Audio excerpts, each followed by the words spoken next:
આગામી લોકસભાની ચૂંટણીમાં ઠાકોર ક્ષત્રિય મતદારોના મત કોંગ્રેસ અને ભાજપ બંને પક્ષો માટે ખૂબ મહત્વના છે અને આ મતો નિર્ણાયક સાબિત થઈ શકે તેમ છે।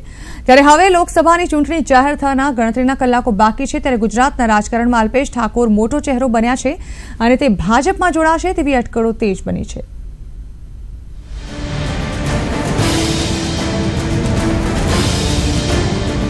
ઠાકોર ક્ષત્રિય સમાજના યુવા નેતા અને રાધનપુરના ધારાસભ્ય અલ્પેશ ઠાકોરના ભાજપમાં જોડાવા અંગેની અટકળો તેજ બનતા ગુજરાતના રાજકારણમાં ગરમાવો આવી ગયો છે।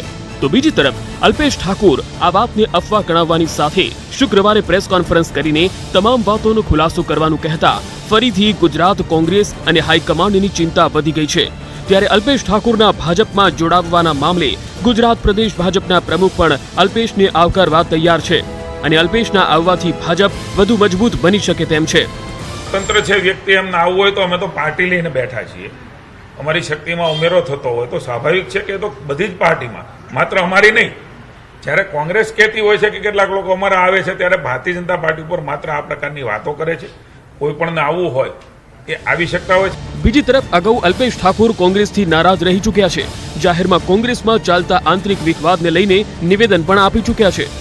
ત્યારે અલ્પેશ ઠાકોરે સમાજના અગ્રણીઓ સાથે મીટિંગ શરૂ કરી છે તે ઘણું બધું કહી જાય છે, કારણ કે અલ્પેશ ઠાકોરના સમર્થકોના બે જૂથ અલગ અલગ મંતવ્યો ધરાવે છે, જેમાં એક જૂથ કહી રહ્યું છે કે ભાજપ ગુજરાતમાં મજબૂત છે અને કેન્દ્રમાં સત્તા ધરાવે છે, તેથી જો તે ભાજપમાં જાય તો સમાજને તેનો મોટો ફાયદો મળી શકે તેમ છે।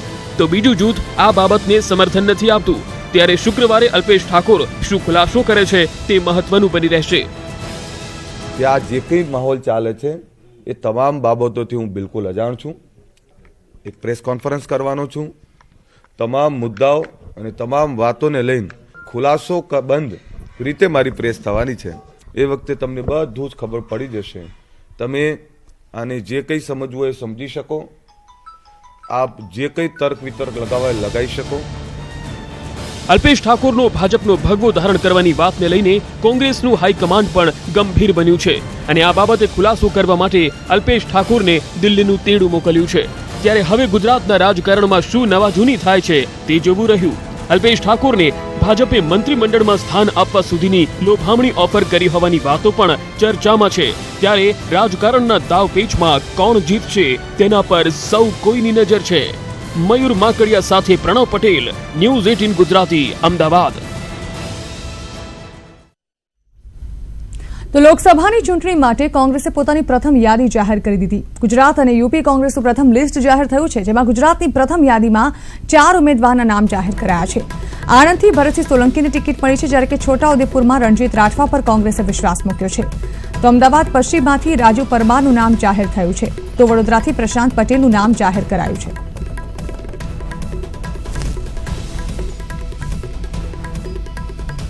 રિઝર્વ સીટ છે એ ટોટલ 100% વોટિંગમાં 10 થી 15% જ એ રિઝર્વ વોટ હોય છે, અનામત વોટ હોય છે, બાકીના અન્ય સવર્ણોના બીજા સમાજના વોટો હોય છે। એટલે ચોક્કસ જે સીટ ઉપરથી હું લડું છું એ દલિતોના જે કંઈ પ્રશ્નો હોય, પછી અત્યાચારના પ્રશ્નો હોય, એમના રિક્રુટમેન્ટના પ્રશ્નો હોય, ભરતીના પ્રશ્નો હોય, એમને થતા અન્યાયના પ્રશ્નો હોય, તો ચોક્કસ અમે ઉજાગર કરીશું। કોંગ્રેસ પક્ષે ઉમેદવાર તરીકે મારી પસંદગી કરી છે એ માટે હું માન્ય રાહુલ ગાંધીનો ખૂબ ખૂબ આભાર માનું છું। ગુજરાત પ્રદેશ કોંગ્રેસ સમિતિએ પણ મારું નામ સર્વાનુમતે મોકલ્યું એટલે એમનો પણ હું ખૂબ ખૂબ આભાર માનું છું। છોટાઉદેપુર લોકસભા મત વિસ્તારની બેઠકમાં 7 વિધાનસભાઓ આવે છે, તેમાં ખેતીવાળા પ્રદેશો પણ આવે છે, ઔદ્યોગિક પ્રદેશો પણ આવે છે અને મજૂરી કરતા વિસ્તારના પ્રદેશો પણ આવે છે।